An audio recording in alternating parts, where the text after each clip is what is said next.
Les damos la bienvenida a Aprende en Casa 3, un espacio en el que vamos a poder estudiar y divertirnos desde nuestros hogares.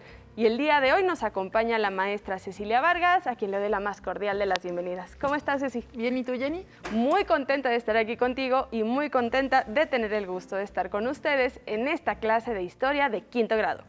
¿Ya están listos? Vamos con Ajo Listo y comenzamos. ¡Hola! ¡Vamos a ver el siguiente video! Buenas prácticas para seguir adelante. Como todos sabemos, la COVID-19 es una enfermedad que se contagia muy fácilmente entre las personas.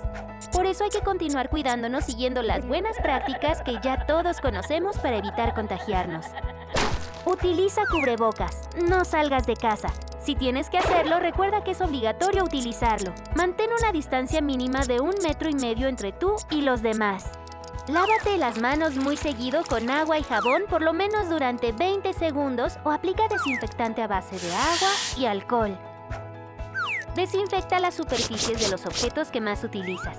También las cosas que compres en la tienda o en el supermercado. Sigamos luchando juntos contra este virus, cuidándonos los unos a los otros. Es muy importante continuar con las recomendaciones para evitar contagios de COVID. Trata de no salir de casa a menos que sea muy necesario. Si lo haces, utiliza el cubrebocas. Lava tus manos frecuentemente con agua y con jabón, por lo menos durante 20 segundos. Ahora es momento de seguir con el programa de hoy. ¿Listas? ¿Listos? ¡Muy bien! ¡Nos vemos pronto! Bienvenidas y bienvenidos de regreso a su clase de historia. En esta ocasión hablaremos de algunas de las manifestaciones culturales más importantes de este periodo que estamos estudiando. ¿Recuerdan allá en casa cómo se llama? El milagro mexicano. ¡Correcto! Espero que allá en casa también hayan contestado correctamente, ¿eh? Como hemos aprendido, en las décadas de 1940 y 1950, México vivía una época de cambios, donde la industrialización intentaba modernizar la economía del país, dejando atrás la agricultura de autoconsumo. El país daba señales de desarrollo porque su población y su producción crecían, aunque también crecía la desigualdad, tanto en el campo como en la ciudad. Todos estos cambios que experimentaba México eran vividos, interpretados y expresados de diferentes formas por la población y también por artistas e intelectuales que intentaron definir qué es eso que distingue a los mexicanos de otros pueblos. Por ello, en la clase del día de hoy vamos a hablar de la literatura, la pintura y el cine como manifestaciones culturales de esta nueva época que buscó definir la identidad mexicana. Para entender mejor estas manifestaciones culturales y su impacto en la construcción de nuestra identidad, hemos traído este mapa. Como sabemos, la literatura, la pintura y el cine son expresiones artísticas que han existido desde hace mucho tiempo, pero estas se transformaron a lo largo del siglo XX para abarcar nuevas temáticas, nuevas técnicas y puntos de vista que las hicieron el vehículo de expresión ideal para ese momento histórico que se estaba viviendo en México. ¡Oh! Eso suena bastante interesante. Entonces, ¿comenzamos? Perfecto, comencemos. Durante el siglo XX, la plena consolidación de varias naciones hispanoamericanas hizo surgir en ellas una pregunta. ¿Existe o en qué consiste la identidad nacional? Esa es una pregunta bastante profunda y creo que la respuesta depende del cristal con que se mire. Claro, de hecho, esta pregunta ha sido motivo de diversas reflexiones entre varios intelectuales y es una pregunta parecida a la que tuvo un impacto tremendo en México. ¿Te imaginas qué se preguntaban los intelectuales mexicanos de esa época, Jenny? Pues, si se relaciona con la pregunta anterior, se me ocurre ¿qué es ser mexicano? ¿O qué hace diferentes a los mexicanos? ¡Excelente! ¡Claro! Esa fue la reflexión que motivó los trabajos de uno de los escritores más importantes del siglo XX mexicano, Octavio Paz. Él fue un poeta y ensayista que nació en Mixcoac en 1914. ¿Octavio Paz? ¿No es el autor del Laberinto de la Soledad? Ese mero, sí. Octavio Paz sentía una gran necesidad de explicar los orígenes y las causas del comportamiento de los mexicanos, tanto individual como socialmente. Por ello, en 1950, Paz escribió un ensayo llamado El laberinto de la soledad, donde explica, desde su postura, que los acontecimientos históricos tienen una influencia en la mentalidad mexicana. Pero además de esta gran obra en la literatura de Paz, existen otros grandes textos como Águila o Sol, El arco y la lira, Conjunciones y disyunciones y, bueno, muchos otros que llegaron a tener gran relevancia internacional, a tal grado que en 1990 Paz obtuvo el Premio Nobel de Literatura. ¿Eso quiere decir que la literatura mexicana era reconocida a nivel internacional? Sí, y no solo a través de la obra de Paz, sino de muchos otros autores. Durante las décadas de los 60s y los 70s, la obra de varios autores mexicanos formó parte de lo que se conoce como el boom latinoamericano, que eso fue una época en la que las obras de autores latinoamericanos empezaron a expandirse y popularizarse por todo el mundo. Y fue entonces que las obras mexicanas se dieron a conocer casi en todos lados. Maestra Ceci, ¿y sobre qué escribían estos autores? ¿Acaso hablaban de viajes al espacio y cosas como estas? Pues no, de hecho, hablaban sobre temas que eran preocupantes para México, como la pobreza, la desigualdad económica y social, y algunos también hablaban sobre las promesas incumplidas de la Revolución Mexicana, incumplidas por los gobiernos posrevolucionarios, claro. Pero esos temas eran una preocupación de gran parte de la población, ¿cierto? Sí, acuérdate que como comentamos al principio de esta clase, estas preocupaciones se expresaban de diferentes formas por diferentes medios, y la literatura fue uno de estos medios. Otro ejemplo lo podemos encontrar en las obras de Juan Rulfo, las cuales nos cuentan cómo era el estilo de vida en los poblados rurales del interior de la República, en comparación con las grandes ciudades más pobladas, en donde abundaba el abandono, la pobreza, el sufrimiento y el engaño. Entre las obras más importantes de Juan Rulfo se encuentran El llano en llamas y Pedro Páramo. Maestra, parece que la literatura mexicana tuvo mucha importancia y que los autores que mencionamos han sido reconocidos a nivel internacional, pero yo tengo todavía una duda. ¿No había mujeres escritoras en esta época? Qué buena pregunta, Jenny, y déjame decirte que las mujeres mexicanas tuvieron una participación destacada en esta época. Un ejemplo de estas mujeres es Elena Garro. Ella fue guionista, periodista, novelista y además incursionó en otras disciplinas artísticas como la danza y el teatro. Ah, esa sí que era toda una artista. Sí, y en cuanto a su obra literaria, Elena Garro retomó la cosmovisión de los pueblos campesinos e indígenas en una época en la que estos grupos la verdad es que no eran valorados por la riqueza de sus culturas. Y hasta cierto punto, Garro lo que hizo fue cuestionar los resultados de la revolución, al señalar las persistentes desigualdades sociales. Entre sus obras más representativas se encuentran Un hogar sólido, Los recuerdos del porvenir y La culpa es de los tlaxcaltecas. Asimismo, tenemos también a Rosario Castellanos. Ella fue una escritora mexicana que combinó el arte de la literatura con la promoción cultural, la docencia, el periodismo y la diplomacia. Ella en su obra se encargó de describir y criticar a la sociedad que relegaba a los más vulnerables, o sea, los pueblos indígenas y las mujeres. ¿Y qué obras escribió Rosario Castellanos? Escribió muchas, pero algunas de sus obras más representativas son Balún Canán, Oficio de tinieblas y Poesía no eres tú. Bien, ahora ya sabemos que a través de la literatura se expresaban distintas percepciones acerca de lo que era México y que esta, la literatura, se convirtió en un elemento de representación de la sociedad mexicana. Jenny, ¿me ayudas a quitar una parte del mapa para demostrar esta modernización cultural? Claro que sí. Vamos solo a retirarlo delicadamente, por favor. ¿El que sea? El que sea. Excelente. Es importante mencionar que esta literatura influyó en los jóvenes estudiantes, académicos e intelectuales que exigieron una apertura democrática y el cumplimiento de las promesas de la Revolución. Ahora hablaremos sobre la pintura, porque en México surgió un movimiento conocido como el muralismo, que, al igual que la literatura, también intentó formalizar el sentido de identidad nacional. El muralismo surgió justo después de la Revolución Mexicana y se extendió hasta la década de los 60. Fue un movimiento inspirado por el deseo de construir una identidad nacional que incluyera a los diferentes sectores de la sociedad mexicana. Obviamente, dadas las profundas desigualdades sociales que existían, especialmente en términos educativos y culturales, era necesario trabajar por consolidar una identidad mexicana.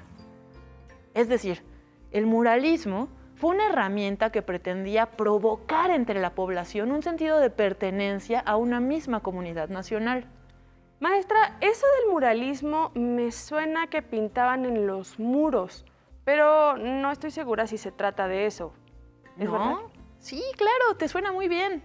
Una de las características de este movimiento es que buscaba democratizar el arte, es decir, crear imágenes a las que todo mundo pudiera acceder para poder sentirse identificados. Por eso, los murales son pinturas monumentales que se hacen sobre los muros de techos, bóvedas y edificios del Estado, de escuelas, de universidades e incluso de iglesias, La intención de pintar murales sobre los edificios es asegurar que el arte permanecería accesible al público, de tal forma que ningún coleccionista privado podría adueñarse de algo que le pertenecía a todos. Tiene sentido. Claro. ¿Y estos murales representaban algo en particular? Digo, ¿cómo se podría construir una identidad mexicana con pinturas en muros? Muy buena pregunta. Estos murales representaban varios temas, Jenny, pero es importante mencionar que en general el muralismo mexicano cumplió la función de una especie de programa artístico para lograr los propósitos del Estado que surgió de la Revolución Mexicana. En primerísimo lugar, los murales pretendían valorar y recuperar la historia de México como la fuente principal de la identidad nacional. Y en segundo lugar, el muralismo era un reconocimiento de que los descendientes de esta historia seguían presentes en el mundo contemporáneo. Así, por ejemplo, un tema que se repite en distintas obras es el de los principios republicanos y libertarios, que son representados como parte de nuestra herencia política. O sea que estos murales representaban la lucha de clases, la libertad, la opresión, la vida de los campesinos y la clase obrera, ¿verdad? Tal cual. Además, también se pintaban escenarios de modernización y progreso. Eso quiere decir que el muralismo también representaba la importancia del conocimiento, de la ciencia y la tecnología. Sí. Otro tema muy importante para el muralismo es el de las culturas prehispánicas, a las que honran y representan como las grandes ancestras de los pueblos indígenas mexicanos. Oye, maestra, si estos murales buscaban formar la identidad mexicana, supongo que entonces también representaban la historia de México, ¿no? Claro. En estos murales fueron representados diferentes pasajes de la historia mexicana, desde el proceso de conquista y colonización española, pasando por la Guerra de Independencia, la Revolución Mexicana y hasta las campañas de alfabetización que estaban sucediendo en la época en la que fueron pintados los murales. Algunas representaciones muestran los triunfos de la nación, otras muestran las contradicciones frente a las cuales todavía había que luchar. Maestra, ¿podrías mostrarnos algunos de estos murales? ¡Sí! De hecho, he traído algunas fotografías para que nuestros alumnos y alumnas desde casa conozcan el muralismo mexicano. Pero eso sí, deben poner mucha atención a los detalles que se muestran para que puedan identificar algunos de los principios republicanos y libertarios, la representación de la modernización y el progreso, las culturas prehispánicas y la historia de México. ¿Y esos temas podrían mezclarse entre sí? Porque son diferentes. Son diferentes, pero están absolutamente mezclados. Por eso les digo que pongan mucha atención en los detalles de cada mural. ¿Listos y listas? ¡Listos! Excelente. Vean. Este mural fue pintado por uno de los más grandes representantes del muralismo mexicano, David Alfaro Siqueiros. Esta obra se llama Retrato de la burguesía. Me parece que este mural representa la modernidad y al mismo tiempo la lucha de clases. Sí, esa es una de sus acepciones. Esta otra obra es de José Clemente Orozco, otro gran representante del muralismo mexicano, y se titula Maternidad. Ahora, la obra que estamos viendo es un mural que pintó Diego Rivera, otro de los más célebres representantes de este movimiento. Esta obra se llama El hombre controlador del universo. todas las obras me parecen muy hermosas. Me llama mucho la atención que hay varios elementos de los que mencionaste. Por ejemplo, algunas tenían aspectos de las culturas prehispánicas, otras trataban sobre la modernidad o la lucha de clases. Es maravilloso y me imagino que verlos en vivo debe ser una experiencia fascinante. Sí, es fascinante. Para conocer un poco más sobre la obra de Diego Rivera, en uno de los edificios más representativos de la Ciudad de México, les invito a que veamos el siguiente video. Desde 1924, Diego Rivera estaba planeando pintar en la escalera de Palacio Nacional. Fue hasta 1929 cuando empieza a pintar. El proyecto siempre tuvo que ver con la historia de México. Es un nuevo discurso de la historia de esta nación mexicana que está renaciendo. Utiliza como fuentes desde códices prehispánicos, libros de historia, fotografía. Está concebido como un gran tríptico. En el México prehispánico el héroe es Quetzalcóatl. Las imágenes son como en espiral, como si el tiempo fuera cíclico, como lo consideraban ellos. En el centro, los personajes más reconocibles, los protagonistas de nuestra historia. La conquista, después la conquista espiritual, después diferentes héroes, hasta arriba las guerras significativas de la historia de México. En el Muro del Futuro, esta revolución proletaria que él pensaba que iba a ser la salida para el mundo, el comunismo. Esta es la visión completa de la historia de México que tiene Diego Rivera. Muchos mexicanos conocen eventos de la historia por este mural. Nos da identidad, nosotros nos vemos reflejados en esa historia y nos hace conocer nuestra propia historia.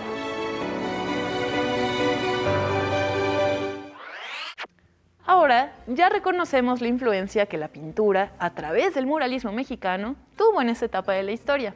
Así que, Jenny, ¿me ayudas a descubrir un poquito más el mapa, por favor? Claro que sí, maestra. Y me gusta mucho lo colorido que está quedando México, gracias a todos los avances que hemos tenido desde entonces. Pero aún nos falta hablar del cine como manifestación cultural, ¿verdad, maestra? Sí. De esto sí conozco un poco más. Sé que estos años se conocen como la época de oro del cine mexicano. Es correcto. Las proyecciones de películas reunían a muchísima gente y estaban al alcance, como los murales, de toda la población, incluso de la que no sabía leer.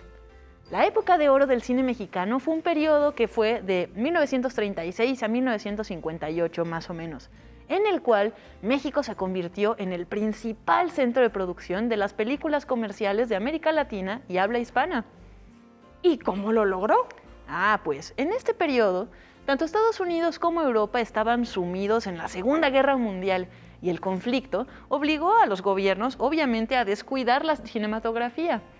Fue entonces que México tuvo la oportunidad de ocupar esos espacios vacíos que Hollywood dejó y conquistó el cine de Iberoamérica, convirtiéndose en el país con más éxito en la industria cinematográfica de ese entonces. Yo recuerdo muchísimas películas de esa época, pero una en particular que le encanta a mi abuelito se llama Allá en el Rancho Grande. Sí, qué curioso que lo menciones. Allá en el Rancho Grande fue la primera película mexicana exitosa a nivel internacional.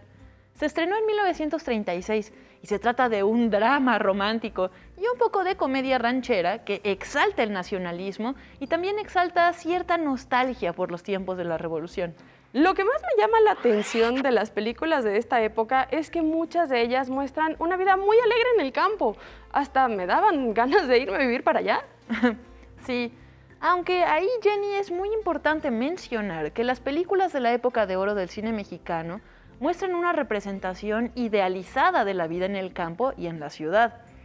Aunque muchas de estas películas mostraban una vida campesina alegre y despreocupada, la realidad era que la vida en el campo era dura, había carencias y dificultades.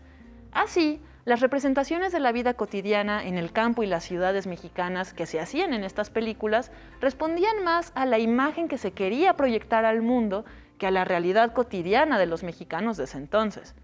Por eso, algunas historias eran contadas como comedias, como dramas familiares, como tragicomedias y hasta musicales al estilo ranchero. ¡Ah, ya entiendo! Con razón retrataban muchos temas de la vida cotidiana y representaban personajes de la realidad social, ¿cierto? Claro, correcto. Una realidad social que estaba caracterizada por una sociedad dividida y clasista, hay que decirlo. Un ejemplo de ello es la película María Candelaria. Esta fue la primera película mexicana en ganarse la Palma de Oro en el Festival de Cannes.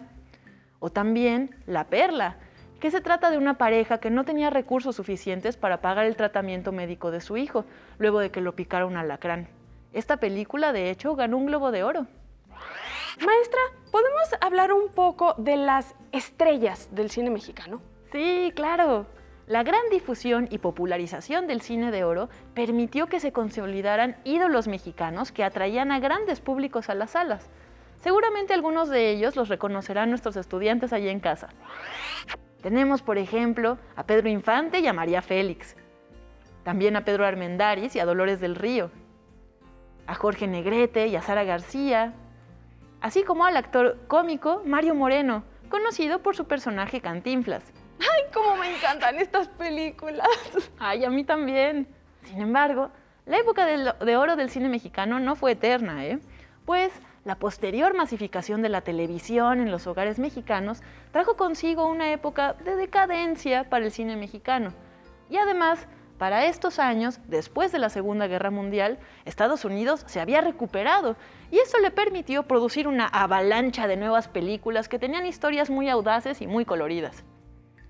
Bueno, ahora ya sabemos que otra de las manifestaciones culturales de esta época fue el cine y que sus historias retrataban de una manera idealizada a la sociedad mexicana. Jenny, ¿me ayudas a descubrir la última parte de nuestro mapa? Por supuesto, maestra. Eso. Este mapa de colores representa las transformaciones que vivió México en su intento por dejar atrás los estragos de la Revolución y convertirse en un país moderno, industrializado y en la vía del progreso. En la clase de hoy aprendimos que las expresiones culturales como la literatura, la pintura y el cine tuvieron un impacto significativo en la modernización cultural de nuestro país, en la consolidación de la identidad nacional y en la construcción de una imagen de nuestro país que se quería proyectar hacia el exterior.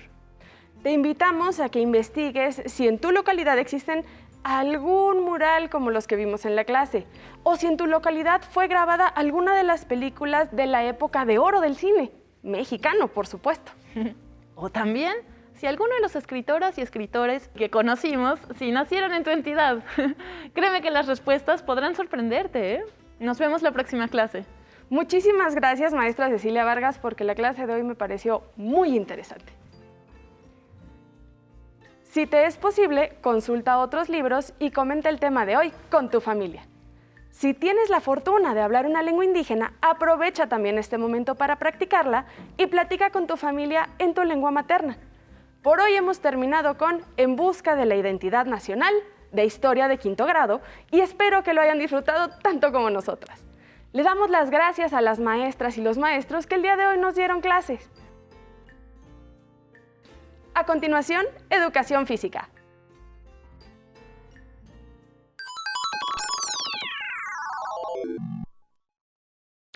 Programación, quinto de primaria. Lección, escribiendo canciones.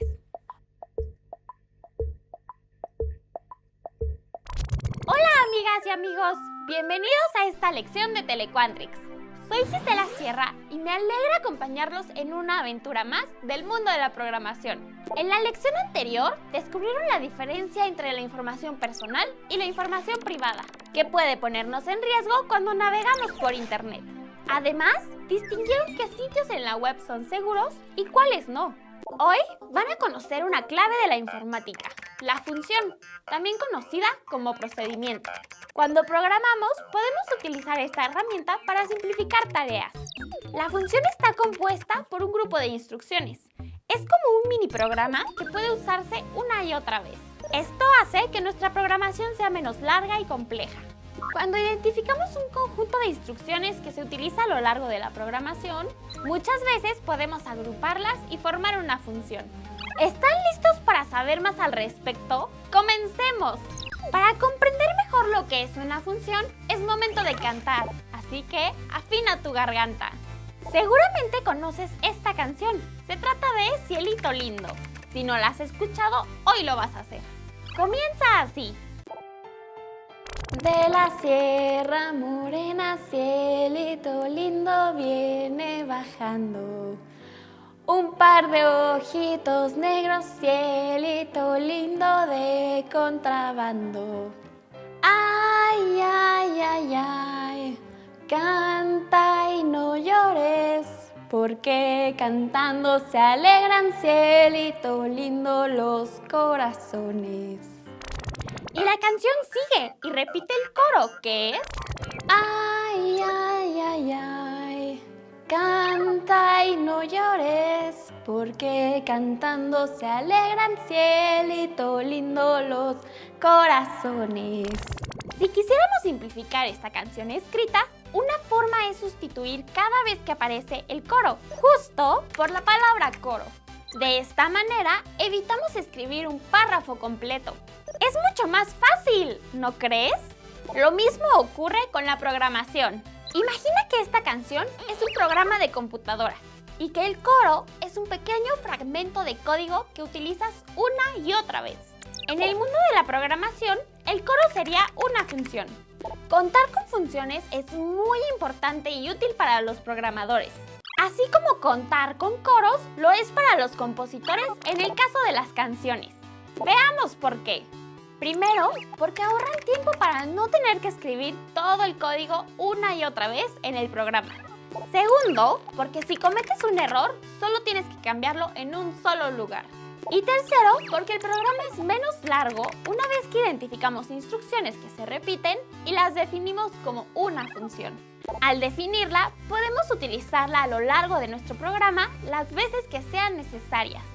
Sigamos jugando para comprender la frecuencia con la que podemos aplicar esta técnica, tanto en la música como en la programación. Si tu trabajo fuera escribir esta canción como programa de computadora, ¿qué parte del código convertirías en una función para que pudieras usarla una y otra vez con solo una palabra? ¡Muy bien! Es ay, ay, ay, ay, canta y no llores, porque cantando se alegran, cielito lindo, los corazones. Ahora veamos cómo podemos simplificar la letra de esta canción. Sustituye esos párrafos que se repiten por la palabra coro, como lo estamos viendo. Esta es una excelente manera de simplificar la canción. Estoy segura de que a tu cabeza han llegado tus canciones favoritas y ya estás identificando el coro. Es decir, estás intentando crear funciones. Recuerden que las funciones son pequeños programas dentro de uno mayor y al usarse una y otra vez nos ayudan a simplificar los códigos. Hemos llegado al final de esta lección. Soy Gisela Sierra y los espero en la próxima cápsula de Telequantrix, en la que conocerán la importancia de respetar los derechos de autor en entornos digitales. Por ejemplo, utilizar de forma correcta contenidos que no han sido creados por ustedes, como fotos, videos o códigos. ¡Hasta pronto!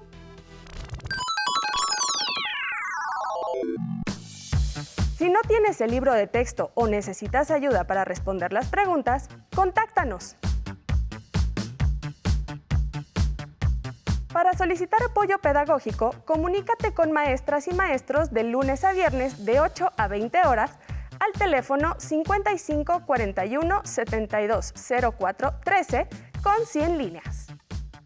También puedes encontrar los libros de texto en la página conalitech.sep.gov.mx. Si quieres volver a ver los programas de Aprende en Casa, los puedes encontrar en la siguiente liga: aprendeencasa.sep.gov.mx. ¡Nos vemos! ¡Adiós!